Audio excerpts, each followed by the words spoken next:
ஒரு அரசனும் அமைச்சரும் ஒரு நாள் ரொம்ப சாவகாசமாக பேசிக்கிட்டு இருந்தாங்களாம். அரசன் அமைச்சரை பார்த்து ஒரு கேள்வி கேட்டிருக்கார். ஏங்க அமைச்சரே, ஆசை இல்லாத ஒரு மனுஷனால் இருக்க முடியுமா அப்படின்னு. ஏன் முடியாது, துறவி அப்படிங்கிறவங்கெல்லாம் அப்படிப்பட்டவங்க தானே அப்படின்னாராம் அமைச்சர். அவங்கெல்லாம் உண்மையிலேயே ஆசையை விட்டவங்க தானா அப்படின்னு கேட்டாராம் ராஜா. அப்படி தான் இருக்கணும் அப்படின்னாராம் அமைச்சர். அப்படின்னா ஆசையே இல்லாத ஒரு உண்மையான துறவியை நான் பார்க்கணுமேன்னார். அது என்ன பிரமாதம், அதுக்கு நான் ஏற்பாடு பண்ணுறேன் அப்படின்னு விட்டார் இவர். சொல்லிவிட்டு உடனே புறப்பட்டு போனார். அங்கங்கே தேடினார். அப்புறம் தான் அவருக்கு புரிஞ்சுது உண்மை துறவியை கண்டுபிடிக்கிறது எவ்வளவு கஷ்டமான காரியம்னு. இருந்தாலும் ராஜா கிட்ட சொல்லியாச்சே, உண்மை துறவியை காட்டுறேன்னு. இப்போ என்ன பண்ணுறது? ராஜா கிட்ட சொன்னபடி நடக்கலைன்னா அவருக்கு கோபம் வந்துடும். அமைச்சர் ஒரு யோசனை பண்ணார். அவருக்கு ஒரு வழி தெரிஞ்சுது. அதுதான் சரின்னு முடிவு பண்ணார். அதாவது அந்த ஊரில் அவருக்கு தெரிஞ்ச நாடக நடிகர் ஒருத்தர் இருக்கிறார், நல்லா நடிப்பார். அவரை போய் பார்த்தார். இதை பாருப்பா, எனக்காக நீ ஒரு காரியம் செய்யணும்னார். என்னன்னு கேட்டார் அவர். நீ ஒரு துறவி மாதிரி கொஞ்சம் நேரத்துக்கு நடிக்கணும். ராஜா உன்னை பார்த்துட்டு போகிற வரைக்கும் நடி, அது போதும். அதுக்காக உனக்கு 10,000 ரூபா தரேன் அப்படின்னார். அவர் எந்த காலத்தில் இவ்வளவு பணத்தை மொத்தமாக பார்த்துருக்கார். அதனால் உடனே சரின்னு ஒத்துக்கிட்டார். அமைச்சர் அரண்மனைக்கு திரும்பி வந்தார். என்ன அமைச்சரே, இன்னுமா ஒரு உண்மையான துறவி கிடைக்கலன்னார். உண்மையான துறவி ஒருத்தரை இப்போ தான் கொஞ்சம் நேரத்துக்கு முன்னாடி பார்த்து பேசிவிட்டு வர்றேன். அவர் நம்ம ஊருக்கு வெளியில் குளத்தங்கரையில் உள்ள ஒரு ஆலமரத்துக்கு அடியில் உட்காந்துருக்கிறார் அப்படின்னார் இவர். அப்படின்னா உடனே புறப்படுங்க அப்படின்னார் ராஜா. பரிவாரங்களோடு புறப்பட்டார். அங்கே அந்த மரத்தடியில் அந்த ஆள் வேஷம் போட்டுக்கிட்டு துறவி மாதிரி உட்காந்துருக்கிறான். ராஜா நேராக போனார். அந்த துறவி காலில் பொத்துன்னு விழுந்து வணங்கினார். உடனே ராணியும் அவர் காலில் விழுந்தாங்க. அடுத்தபடியாக அமைச்சர் விழுந்தார். அவருக்கு தெரியும் இது நம்ம ஆள் தான்னு. இருந்தாலும் என்ன பண்ணுறது, நேரம். அப்புறம் பரிவாரங்கள்லாம் துறவி காலில் விழுந்து ஆசீர்வாதம் வாங்கிட்டாங்க. ராஜா அப்புறமா தங்கத்தட்டில் பொன்னையும் பொருளையும் வச்சு அந்த துறவிக்கிட்ட ரொம்ப பணிவாக நீட்டுறார். தாங்கள் தயவு பண்ணி இதை ஏற்றுக்கணும் அப்படின்னு வேண்டிக்கிட்டார். அந்த துறவி பற்றில்லாமல் அதை பார்த்தார். எல்லாத்தையும் திறந்துவிட்ட எனக்கு இதெல்லாம் எதுக்காக அப்படின்னு சொல்லி அதை மறுத்துட்டாராம். ஆஹா, உண்மையான துறவியை பார்த்துட்டோம் அப்படிங்கிற ஆனந்தம் அரசருக்கு. ரொம்ப நிம்மதியாக திருப்தியாக திரும்பி வந்தார் அரண்மனைக்கு. அதுக்கப்புறம் அமைச்சர் யாருக்கும் தெரியாமல் அந்த துறவிகிட்ட ஓடினார். சொன்ன பிரகாரம் பணத்தை நீட்டினார். இந்தாப்பா, நான் உங்ககிட்ட சொன்னபடி 10,000 ரூபா பணம் எடுத்துக்கோ அப்படின்னார். அந்த ஆள் ராஜா கிட்ட சொன்னது மாதிரியே எல்லாத்தையும் திறந்துவிட்ட எனக்கு இதெல்லாம் எதுக்காக வேணாம் அப்படின்னு விட்டாராம். நடித்த வரைக்கும் போதும்ப்பா, இனிமேல் இந்த நாடக வசனம்லாம் வேணாம், வேஷத்தை கலைச்சிரு, பணத்தை வாங்கிக்கோன்னார். இல்லைங்க, இது வேஷம் இல்லை, இது வசனமும் இல்லை, இது உண்மை. கொஞ்ச நேரம் துறவி மாதிரி நடித்ததுக்கே இந்த தேசத்து ராஜா ராணி அமைச்சர் பரிவாரங்கள் எல்லாம் என் காலில் விழுந்து வணங்குறாங்க. அப்படின்னா உண்மையான துறவியாக இருக்கிறது எவ்வளவு பெருமையான விஷயம். நான் உண்மையான துறவியாக ஆக போகிறேன், அப்படி முடிவும் பண்ணிட்டேன் அப்படின்னார் அந்த நடிகர்.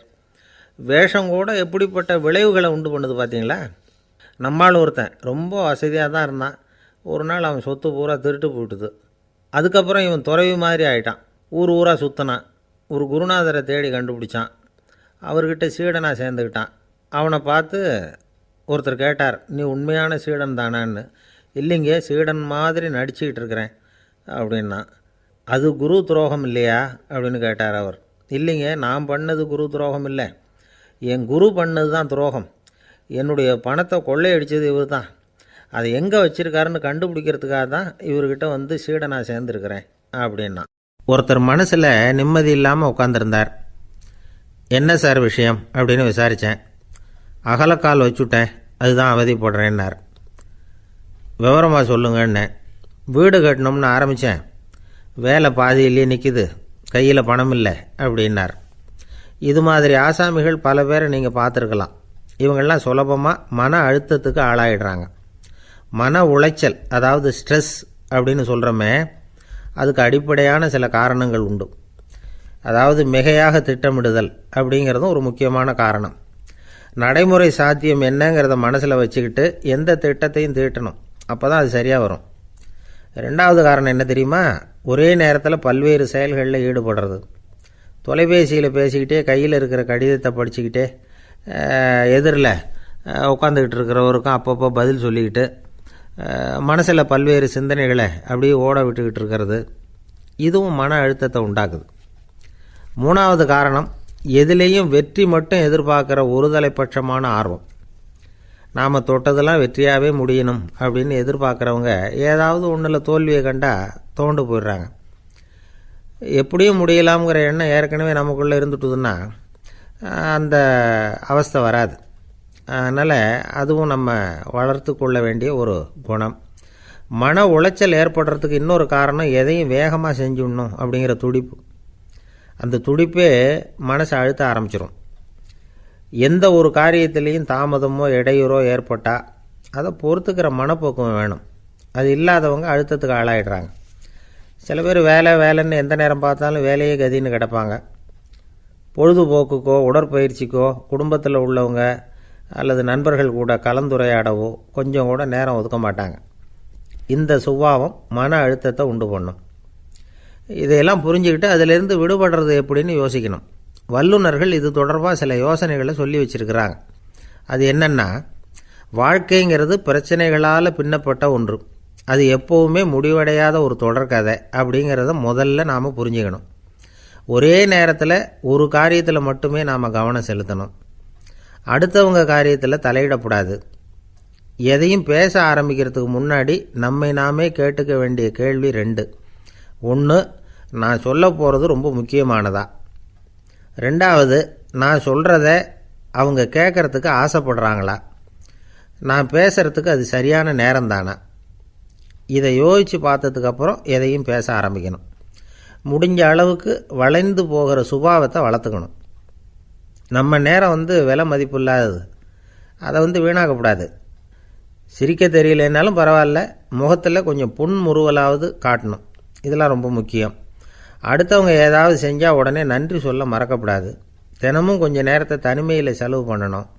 மன உளைச்சலிருந்து விடுபடுறதுக்கு 3 முக்கிய வழிகள் சொல்கிறாங்க.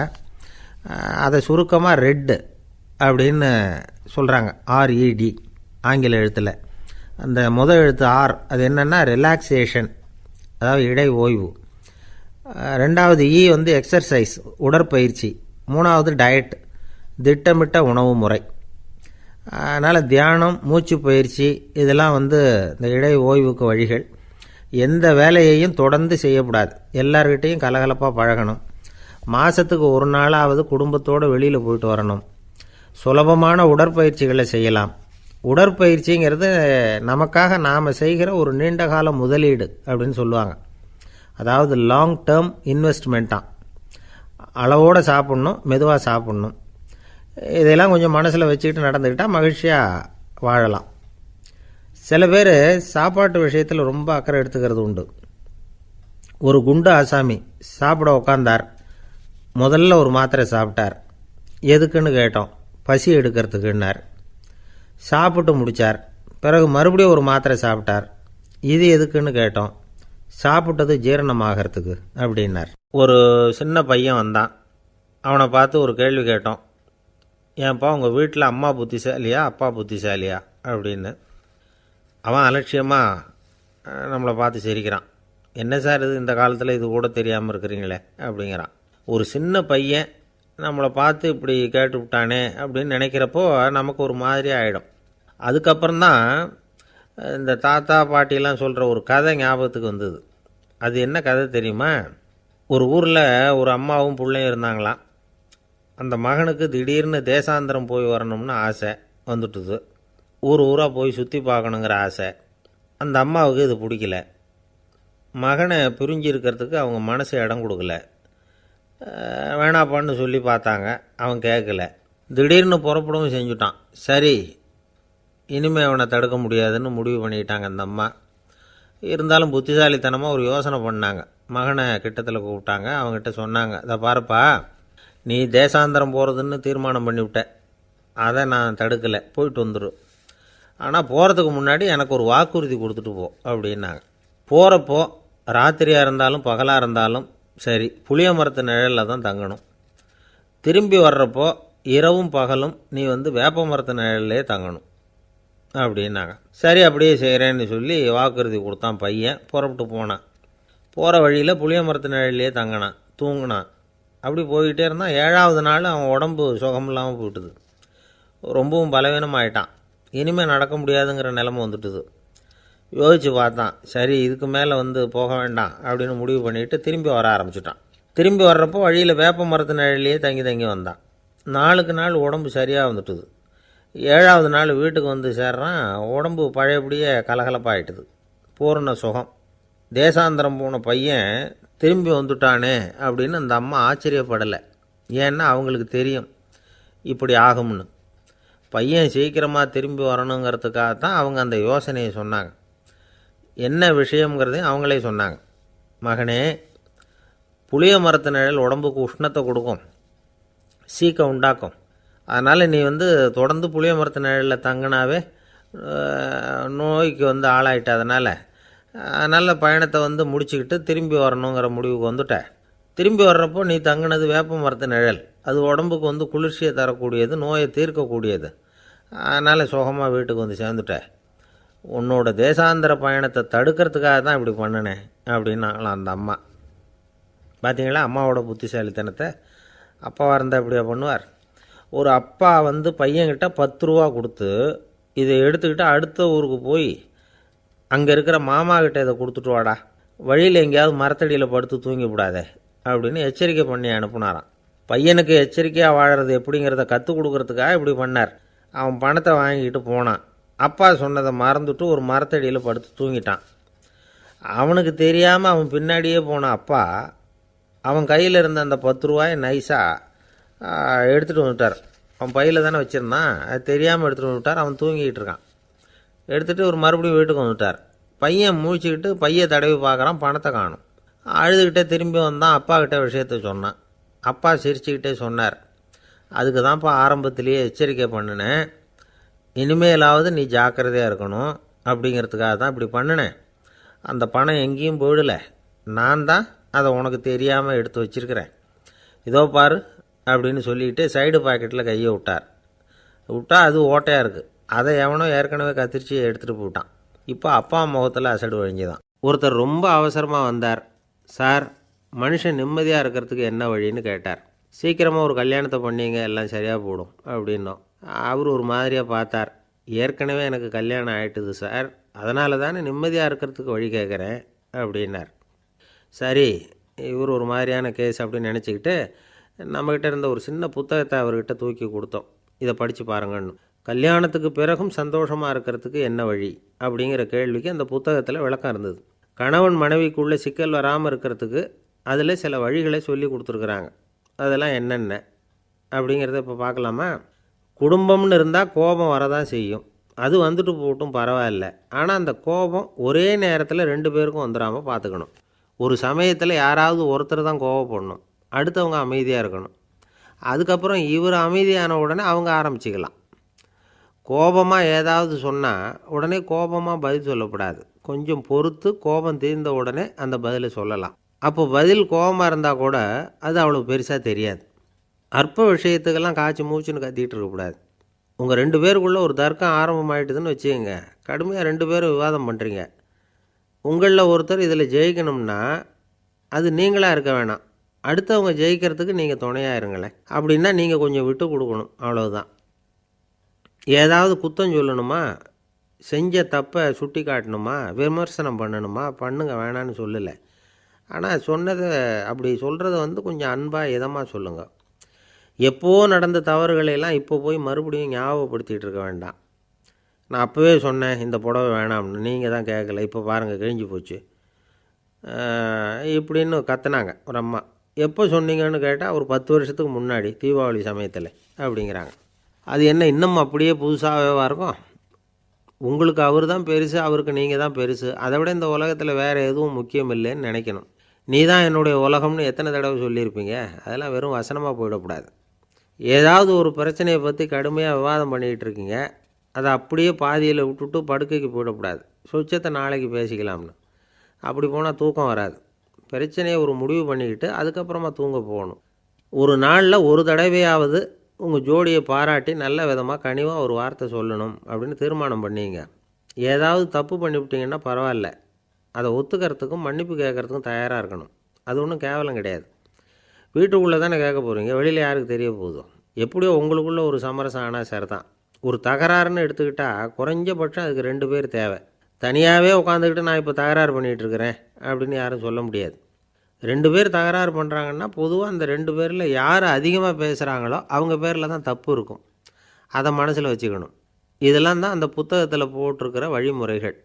இவ்வளவும் சரியாக வரலைன்னா அப்புறமா சொல்லுங்கள், வேறு புத்தகம் ஏதாவது இருக்கான்னு தேடுவோம். ஒரு கணவன் தன்னுடைய மனைவியை அழைச்சிக்கிட்டு ஒரு மனோதத்துவ டாக்டர்கிட்ட வந்தாராம். டாக்டர், எங்களுக்கு கல்யாணம் ஆகி 30 வருஷ காலமாக நாங்கள் ஒரு விஷயத்தில் கூட ஒத்து போனதில்லை அப்படின்னு ஆரம்பித்தார். உடனே அந்த அம்மா குறுக்கிட்டு, அது 30 வருஷம் இல்லை, 32 வருஷம் அப்படின்னாங்களாம். இந்த உலகத்தில் எல்லாருக்கும் மகிழ்ச்சி தரக்கூடிய ஒரு பொருள் எது? இது ஒரு முக்கியமான கேள்வி. இந்த கேள்விக்கு பொருத்தமான ஒரு பதிலை உங்களால் சொல்ல முடியுமா? அதாவது கொஞ்சம் யோசித்து பார்த்தா பணம்னு சொல்லலாமா? இப்போ கையில் காசு இல்லாதவங்ககிட்ட ஒரு 10 ரூபாயை கொடுத்தா அது அவனுக்கு சந்தோஷத்தை கொடுக்கும். ஏற்கனவே வருமான வரி பிரச்சனையில் சிக்கி இருக்கிறவர்கிட்ட இன்னும் கொஞ்சம் பணம் இந்தாங்கன்னு சொல்லி கொடுத்தோம்னா அது அவருக்கு சங்கடத்தை தான் கொடுக்கும். அதனால் அந்த கேள்விக்கு பணங்கிறது பொருத்தமான பதிலாக இருக்க முடியாது. கேள்வி என்னென்னா, இந்த உலகத்தில் எல்லாருக்கும் மகிழ்ச்சி தரக்கூடிய ஒரு பொருள் எது? சரி, இனிப்புன்னு சொல்லலாமா? ஏன்னா எல்லாருக்கும் இனிக்க தானே செய்யும். அதுலேயும் ஒரு சிக்கல் இருக்குது. சர்க்கரை வியாதிக்காரங்களுக்கு அது என்ன சந்தோஷத்தையாக கொடுக்கும்? ஆக எல்லாருக்கும் வேறுபாடு எதுவும் இல்லாமல் மகிழ்ச்சியை கொடுக்கக்கூடியது வேறு ஏதோ ஒன்று இருக்குது. அது என்னன்னு கண்டுபிடிக்கணும். அதுதான் இன்றைக்கி தகவல். இப்போ அதை கண்டுபிடிக்கணும்னா இந்த கதையை கேட்கணும். அது என்ன கதைன்னா, ஒரு ஊரில் ஒரு ராஜா இருந்தார். அவருக்கும் இதே சந்தேகம் வந்துட்டுது. அதாவது எல்லாருக்கும் இன்பம் தரக்கூடிய பொருள் எது அப்படின்னு. இதுக்கு பதில் தெரிஞ்சுக்கிறதுக்கு ஆசைப்பட்டார். சரி, அதுக்கு என்ன செய்யலாம்னு யோசனை பண்ணார். நாட்டு மக்களுக்கு பகிரங்கமாக ஒரு அறிவிப்பு கொடுத்தார். நம்ம நாட்டு மக்கள் இன்பம் தரக்கூடிய பொருள் எதுன்னு நினைக்கிறாங்களோ அதை கொண்டுக்கிட்டு வந்து அரண்மனையில் உள்ள கண்காட்சி மண்டபத்தில் வைக்கலாம். அப்படி அவங்க வைக்கிற பொருள்களில் எது எல்லாருக்கும் இன்பம் தரக்கூடியதாக இருக்குமோ அதை வச்சவருக்கு 1000 பொற்காசுகள் பரிசு அப்படின்னு அறிவிப்பு கொடுத்துட்டார். ஜனங்கள் இந்த அறிவிப்பை கேட்டாங்க. அதுக்கப்புறம் சும்மா இருப்பாங்களா? 1000 பொற்காசுன்னா சும்மாவா? அவங்கவுங்க கையில் என்னென்ன கிடைச்சிதோ அதையெல்லாம் கொண்டாந்து அரண்மனை காட்சி மண்டபத்தில் வச்சுட்டாங்க. அதுக்கப்புறமா ராஜா அங்கே வந்தார். ஒவ்வொன்றா பார்த்துக்கிட்டே வந்தார். முதல்ல ஒரு குயில் இருந்தது, இனிமையாக பாடக்கூடிய குயில். இந்த குயிலோட இன்னிசை எல்லாருக்கும் இன்பம் தரக்கூடியது தான். இருந்தாலும் காது கேட்காதவங்களுக்கு இந்த இசை எப்படி இன்பம் தர முடியும்? அதனால் இது சரியில்லைன்னு விட்டார். அடுத்தபடியாக போனார். அங்கே என்ன வச்சுருக்குறாங்கன்னு பார்த்தா ஒரு அழகான மயில் அங்கே தோகை விரித்து ஆடிக்கிட்டு இருக்குது.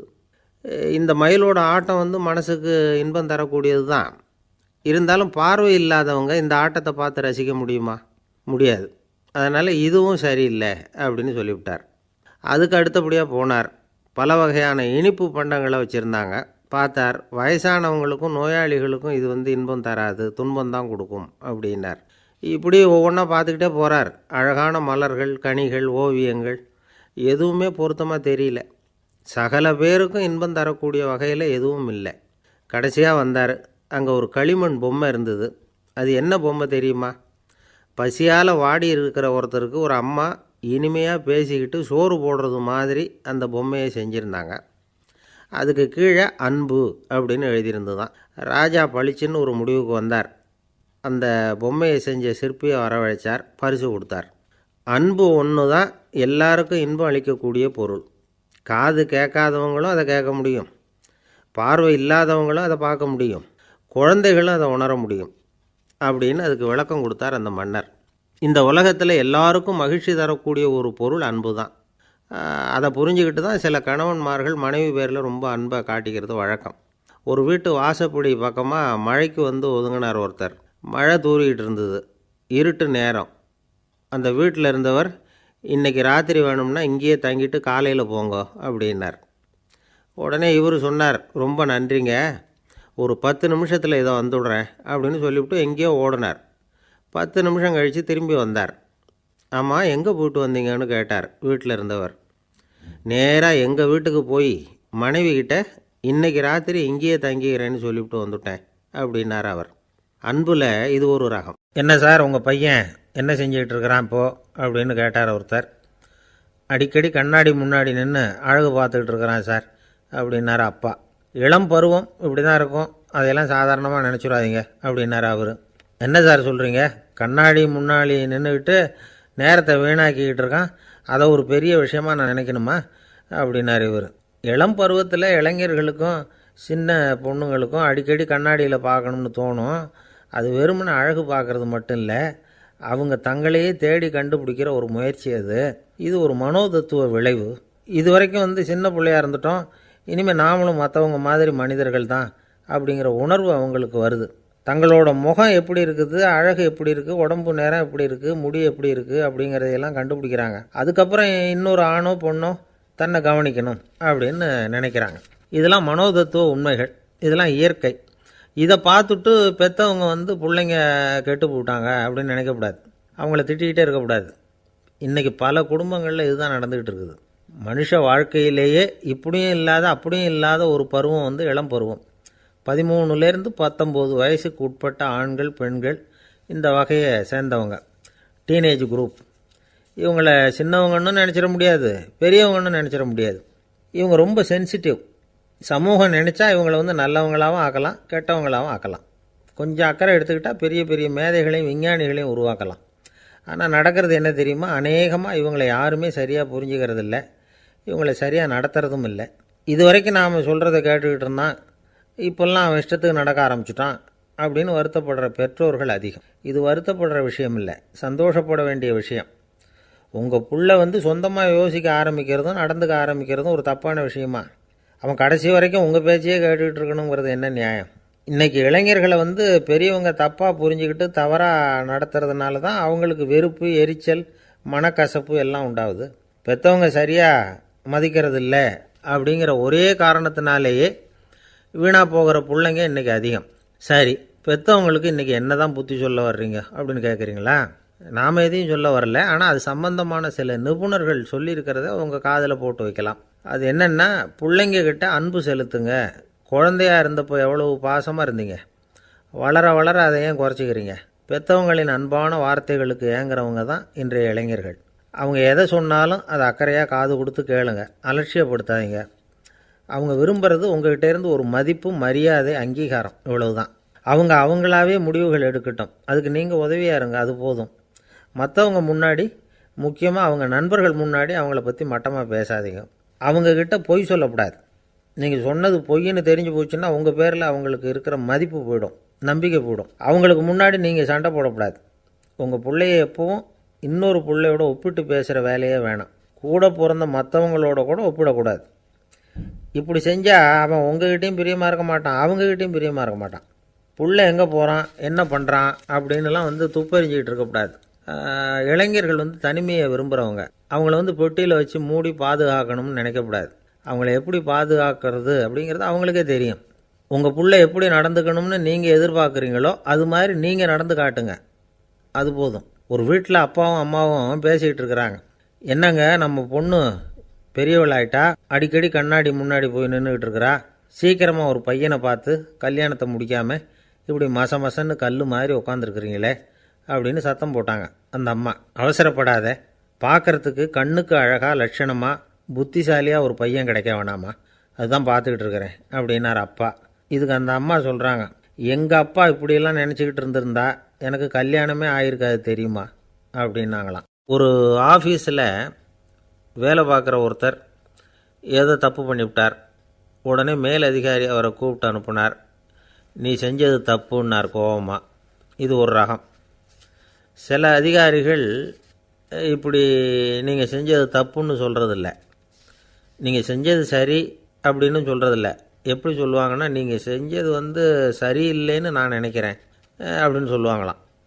அதாவது சில பேர் நீங்கள் செஞ்சது தப்புங்கிறாங்க, அதையே மாற்றி சொல்கிறார் இவர், நீங்கள் செஞ்சது சரியில்லைன்னு நினைக்கிறேன்.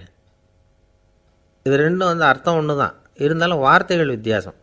நிர்வாக திறமை இல்லாத ஒரு அதிகாரி யூ ஆர் ராங் அப்படின்னு சொல்லுவாராம். நிர்வாக திறமை உள்ள அதிகாரியாக இருந்தால் அதையே கொஞ்சம் மாற்றி I think you are not correct அப்படிம்பாராம். இதுதான் வித்தியாசம்.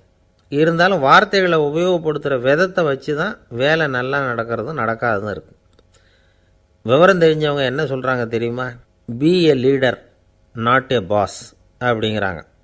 ஒரு லீடராக இரு, பாஸாக இருக்காதே அப்படிங்கிறாங்க. சரி, அப்படின்னா லீடருக்கும் பாஸுக்கும் வித்தியாசம் உண்டா அப்படின்னு கேட்டால் இருக்குன்னு சொல்கிறாங்க. லீடருங்கிறவர் வேறு, பாஸுங்கிறவர் வேறு. ஒரு லீடர் எப்படி நடந்துக்குவார், ஒரு பாஸ் எப்படி நடந்துக்குவார், இதை முதல்ல நாம் தெரிஞ்சுக்கணும். அவங்க எப்படி நடந்துக்குவாங்க அப்படிங்கிறதுக்கு சில விவரங்கள் இருக்குது. அதை கேட்டோம்னா நாம் புரிஞ்சுக்கலாம் அதை. அதாவது பாஸுங்கிறவர் விரட்டிக்கிட்டே இருப்பார், லீடருங்கிறவர் ஊக்கப்படுத்திக்கிட்டே இருப்பார். நாளைக்கு சாயந்தரத்துக்குள்ளே அந்த வேலையை செஞ்சு முடிக்கலைன்னா தொலைச்சி விடுவோம் தொலைச்சி அப்படிம்பார் அவர்.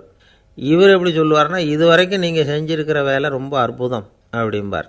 பாஸுங்கிறவர் அதிகாரத்தை நம்பி செயல்படுறவர், லீடருங்கிறவர் நல்லெண்ணத்தை நம்பி செயல்படுறவர். நம்மக்கிட்ட அதிகாரம் இருக்குது, பவர் இருக்குது, அதனால் காரியத்தை சாதிச்சுடலாம் அப்படின்னு நினைக்கிறவர் அவர். மற்றவங்கக்கிட்ட ஒரு நல்ல அபிப்பிராயத்தை சம்பாதிச்சுக்கிட்டு அது மூலமாக காரியங்களை சாதிக்கிறவர் இவர்.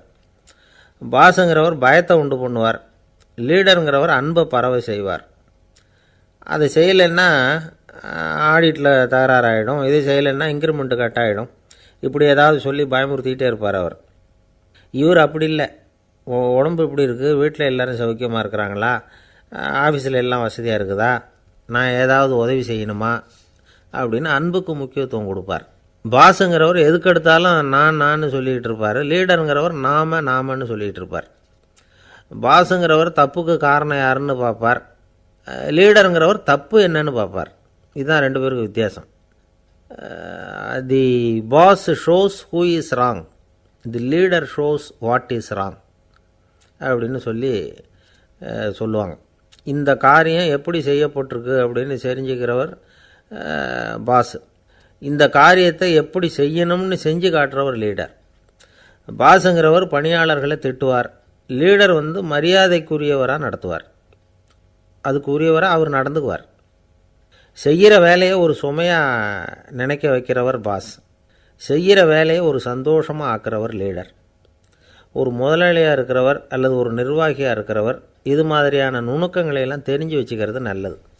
ஒரு பாஸ் இருக்கார், அவர் ஒரு நாள் ரொம்ப பெருமையாக தன்னோட ஆஃபீஸை பற்றி பேசிக்கிட்டு இருந்தார். எனக்கு கீழே 200 பேர் வேலை செய்கிறாங்க சார், நான் ஒரு கோடு கிழிச்சா அவங்க அதை தாண்டாத அளவுக்கு நான் நடந்துக்கிறேன் சார் அப்படின்னார் அவர். அது எப்படி முடியுது உங்களால் அப்படின்னு கேட்டோம். நான் கோடே கிழிக்கிறதில்ல சார் அப்படின்னார். பந்திக்கு முந்தர ஆசாமிகள் நம்மளில் பல பேர் உண்டு. அப்படி முந்தறதுக்கு கூட முயற்சி பண்ணுறவங்க நிறைய பேர் இருக்கிறாங்க. இதில் என்ன ஒரு விஷயம்னா, பந்திக்கு முந்துறது கூட தப்பு இல்லை. ஆனால் அப்படி ஒரு விருந்தில் ஆளாக போய் உட்காந்து சாப்பிட்டா கூட வெளியில் வர்றப்ப என்ன பெரிய விருந்து வச்சுட்டான், சாம்பாரில் உப்பு இல்லை, ரசத்தில் காரம் இல்லை அப்படின்னு குறை சொல்லிகிட்டே வர்றது இருக்குது பாருங்கள், அது சரியில்லை, நாகரிகமும் இல்லை. கல்யாண பத்திரிகையில் என்ன போட்டிருக்குது, என் பொண்ணுக்கும் இன்னார் பையனுக்கும் கல்யாணம், எல்லாரும் குடும்பத்தோடு வந்திருந்து மணமக்களை ஆசீர்வதிக்கணும், இப்படி தானே போட்டிருக்கோம். குடும்பத்தோடு விருந்து சாப்பிட்டு சாப்பாடு எப்படி இருக்குன்னு அபிப்பிராயம் சொல்லிவிட்டு போங்க அப்படின்னா போட்டிருக்கு கல்யாண பத்திரிகையில். ஒருத்தர் வீட்டு விசேஷத்துக்கு போயிருக்கோம்னா எவ்வளவோ அசௌகரியங்கள் நமக்கு ஏற்படலாம். ஏராளமான கூட்டம் வந்திருக்கும், எல்லாரையும் அவங்க தனித்தனியாக கவனிச்சிக்கிட்டு இருக்க முடியாது. நாம் தான் அனுசரித்து நடந்துக்கணும். நாமளாக போய் வாழ்த்த வேண்டியவங்களை வாழ்த்தி விட்டு சேரணும். அதை விட்டுட்டு பத்திரிக்கை கொடுத்தானேன்னு போனேன், கவனிப்பே சரியில்லை அப்படின்னு புலம்பிக்கிட்டு இருக்கக்கூடாது. ஒரு விருந்துக்கு போனால் அங்கே எப்படி நடந்துக்கணும் அப்படிங்கிறத பற்றி கூட அனுபவசாலிகள் சில விவரங்கள்லாம் சொல்லியிருக்கிறாங்க. இந்த காலத்தில் கல்யாணம், பிறந்த நாள், அது இதுன்னு நிறைய விருந்துகள் நடக்குது. அதெல்லாம் எதுக்காக? மனித உறவுகளை வளர்த்துக்கிறதுக்காக தான், வேறு எதுக்கு? ஒரு விருந்துக்கு போனால் அமைதியாக பொறுமையாக போய் உட்காரணும். அடித்து பிடிச்சிக்கிட்டு இடத்த பிடிக்க போகிறேன் அப்படின்னு நிற்கக்கூடாது. முதல் பந்தி நடந்துக்கிட்டு இருந்தால் அது முடிஞ்சு இலை எடுத்து சுத்தம் பண்ணதுக்கு அப்புறம் போய் உட்கார்றது தான் நாகரீகம். இலை எடுக்கிறதுக்கு முன்னாடியே அங்கே போய் உட்காந்தா நல்லா இருக்காது. நீங்கள் சாப்பிட்டுட்டு உட்காந்துருக்கீங்களா, சாப்பிட்றதுக்கு உட்காந்துருக்கீங்களா, பார்க்குறவங்களுக்கு சந்தேகம் வந்துடும். அதே மாதிரி இலையில் எல்லா ஐட்டமும் பரிமாறினதுக்கு அப்புறம் சாப்பிட ஆரம்பிக்கணும். ஒவ்வொரு ஐட்டமாக வைக்க நாம் பாட்டுக்கு எடுத்து உள்ளே தள்ளிகிட்டே இருந்தோம்னா எதை வச்சோம் எதை வைக்கலன்னு பரிமாறினவரே குழம்பி போயிடுவார். ஏன்னா எப்போ பார்த்தாலும் இலை காலியாகவே இருக்கும். சாப்பிட்றப்போ உங்கள் சாப்பாட்டையே நீங்கள் கவனிக்கணும். அடுத்தவங்க இலையில் என்ன இருக்குது, பக்கத்தில் இருக்கிறவர் எதை அதிகமாக சாப்பிட்றார், இதெல்லாம் நமக்கு என்னத்துக்கு? எல்லாரும் சாப்பிட்டு முடிக்கிற வரைக்கும் பொறுமையாக இருக்கிறது தான் நல்லது. நீங்கள் மட்டும் திடீர்னு பாதியில் எழுந்திரிச்சு பக்கத்தில் இருக்கிறவங்களுக்கு சங்கடமாக இருக்குமேங்கிறதெல்லாம் யோசிக்காமல் நீங்கள் பாட்டு எழுந்திரிச்சு போகக்கூடாது. பக்கத்தில் உள்ளவங்க உங்களை எழுந்திரிக்க சொன்னால் எழுந்திரிச்சு போகலாம். விருந்துகளில் சாப்பாட்டை வீணாக்கிறதே ஒரு நாகரிகமாக போட்டுது இந்த காலத்தில். சாப்பாட்டுக்கே கஷ்டப்பட்டுக்கிட்டு பல பேர் இந்த உலகத்தில் இருக்கிறப்போ சாப்பாட்டை வீணாக்கிறது எவ்வளோ பெரிய மோசங்கிறத நினச்சி பார்க்கணும். வேணுங்கிற அளவுக்கு கேட்டு வாங்கி சாப்பிட்றது தான் முறை. விருந்தில் இந்த பஃபே அப்படின்னு சொல்லி ஒரு முறை சொல்கிறாங்கல்ல, அதாவது உணவு வகைகளையெல்லாம் பொதுவாக ஒரு இடத்துல வச்சுடுறது, நமக்கு தேவையானதை நாமே எடுத்து ஒரு தட்டில் போட்டுக்கிட்டு சாப்பிட வேண்டியது. இதில் கூட சில பேர் தேவைக்கு அதிகமாக எடுத்து போட்டுக்கிட்டு வீணாக்குறாங்க. சில சமயம் கடைசியாக சாப்பிட போகிறவங்களுக்கு எல்லா ஐட்டமும் கிடைக்காம போகலாம். அதை போய் பெருசு பண்ணிகிட்டு இருக்கக்கூடாது. என்ன சார் இந்த அளவுக்கு கூடவா நாகரிகம் தெரியாமல் இருக்கிறோம், இதை போய் பெருசாக சொல்ல வந்துட்டீங்களே அப்படின்னு நினைக்கலாம். ஒருத்தர் 2 பேருக்கு இந்த விவரம் தேவைப்படலாம். அவங்க காதலையும் இது விழட்டுமேங்கிறதுக்காக தான் இது. ஒரு பெரிய கல்யாண விருந்து நடந்துக்கிட்டு இருந்தது. விருந்து மண்டபத்து வாசலில் ஒருத்தர் நின்றுக்கிட்டு வர்றவங்களையெல்லாம் ரொம்ப மரியாதையாக வணங்கி உள்ளே அனுப்பி வச்சுக்கிட்டு இருந்தார். எப்படி தெரியுமா? வர்றவங்க கையெல்லாம் பிடிச்சி முத்தம் கொடுத்து அதுக்கப்புறம் உள்ளே அனுப்பி வச்சுக்கிட்டு இருந்தாராம். கூட்டம்லாம் முடிஞ்சதுக்கப்புறம் அவர்கிட்ட போய் கேட்டிருக்கிறாங்க, சார் நானும் எவ்வளவோ விருந்துகளுக்கு போயிருக்கிறேன், இருந்தாலும் இவ்வளவு மரியாதையாக வர்றவங்க கைக்கெல்லாம் முத்தம் கொடுத்து வரவேற்கிறத இங்கே தான் பார்க்குறேன் அப்படின்னு சொன்னாங்க. அதுக்கு அவர் சொன்னார், அட போங்க சார், நான் முத்தம் கொடுக்கல, முந்தின பந்திக்கு சாப்பிட்டவங்களே அடுத்த பந்திக்கும் வர்றாங்களான்னு மோந்து பார்த்து அனுப்பி வச்சுக்கிட்டு இருந்தேன் அப்படின்னார். அம்மாக்காரங்களுக்கு அடிக்கடி ஏற்படுற கவலை ஒன்று உண்டு. அதாவது குழந்தை சரியாக சாப்பிட மாட்டேங்குதே அப்படிங்கிற கவலை. இவங்கெல்லாம் ஒரு விஷயத்தை நல்லா புரிஞ்சுக்கணும். குழந்தைகள்ங்கிறவங்க பெரியவங்க மாதிரி இல்லை. அவங்க கடிகாரத்தில் மணியை பார்த்துட்டு சாப்பிட்றதுக்கு உட்கார்ற ரகம் கிடையாது. பசிச்சா சாப்பிடுவாங்க, இல்லைன்னா விளையாடுவாங்க அல்லது தூங்குவாங்க. அது புரியாமல் அவங்கள கட்டாயப்படுத்தி அல்லது மிரட்டி சாப்பிட வைக்கிறது ரொம்ப தப்பு. ஒரு 8 மாத குழந்தைக்கு 3 மணி நேரத்துக்கு ஒரு தடவை பசிக்கும். அந்த நேரம் பார்த்து சாப்பாடு கொடுத்தா அடம் பண்ணாமல் அது பாட்டுக்கு சாப்பிட்றோம். அதே குழந்தைக்கு 1 வயசு ஆகிறப்போ 4 மணி நேரத்துக்கு ஒரு தடவை பசிக்கும். இந்த வயசில் இயற்கையாகவே பசி குறைஞ்சிருக்கும். அது புரியாமல் என் குழந்தை முன்னாடி மாதிரி இப்போ சரியாக சாப்பிட மாட்டேங்கிறான் அப்படின்னு சில பேர் டாக்டர்கிட்ட போய் சொல்லிக்கிட்டு இருப்பாங்க. இன்னொரு விஷயம், ஒரு குழந்தைக்கு வயசு அதிகமாகிற வேகத்துக்கு உடம்பு எடையும் அதிகமாகிக்கிட்டே போகாது. உடம்பு எடை அதிகமாகிற வேகம் குறைஞ்சிக்கிட்டே வரும். 6 மாத குழந்தைக்கு ஒரு வாரத்தில் 150 கிராம் எடை கூடும். ஒரு வயசில் வாரத்துக்கு 71 கிராம் எடை கூடும். இது புரியாமல் அதிகமாக சாப்பாட்டை கொடுத்து குழந்தைய கஷ்டப்படுத்தக்கூடாது. ஏன்னா அளவுக்கு மீறின உணவு அஜீரணத்தை உண்டு பண்ணிவிடும்.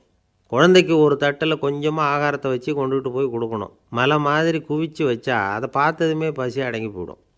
அடித்து மிரட்டி பயமுறுத்தி குழந்தைய சாப்பிட வைக்கிற பழக்கம் இருக்குது பாருங்கள், அதுக்கு ஃபுட் ஃபோர்ஸிங் அப்படின்னு பேர். இப்படி பண்ணுனா குழந்தைக்கு சாப்பாட்டில் விருப்பம் குறைஞ்சிரும், அதை கண்டாவே வெறுக்க ஆரம்பிச்சிடும்.